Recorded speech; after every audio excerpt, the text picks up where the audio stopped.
enter a plea. In Washington, Angie Gonzalez, Spectrum News.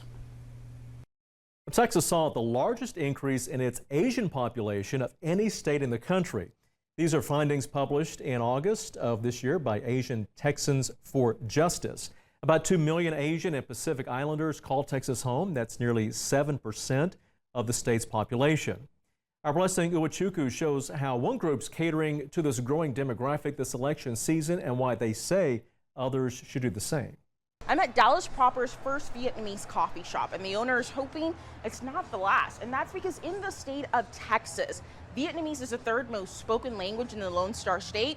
And in Dallas specifically, it's the second when it comes to bilinguals. Oh, that's an order. After a months-long break, Rena Young reopened her new business in the Cedars neighborhood of South Dallas. Yes, they do. And it's like she never left. There was a need for food, good food, healthy options. Oh my gosh. For nearly a decade, the Vietnam-born and American-raised entrepreneur has been showcasing her Vietnamese roots through food and cafe. A culture she did not expect to see represented in other spaces in Texas.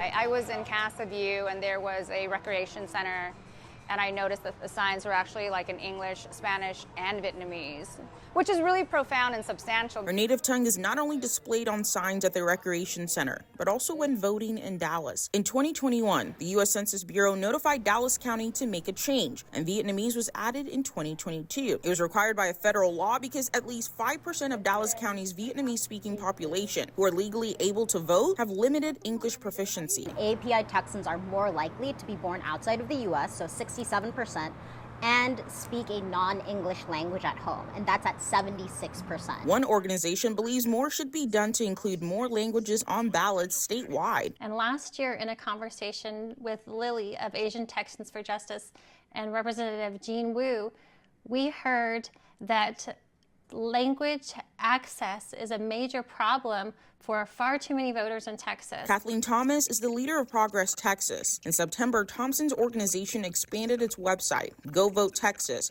from English and Spanish to Vietnamese, Chinese Mandarin, and Hindi. Those are the third, fourth, and seventh most spoken languages in Texas. With more funding, Thompson wants to expand the website to even more languages. So why isn't the Secretary of State following suit? The Secretary of State may choose to do that at some point. It really depends on how much pressure there is from those communities and their representatives in the legislature. Young and her family fled her country during the Vietnam War. She was only 1 year old. Since then, she hadn't been back until last year. It felt like my homeland was just waiting for me to come back home. She plans to return and stay longer in the future. But until then, she'll still be serving up a cup of Vietnam here in North Texas. Camera eats first. In Dallas, Blessing Uwachuku, Spectrum News.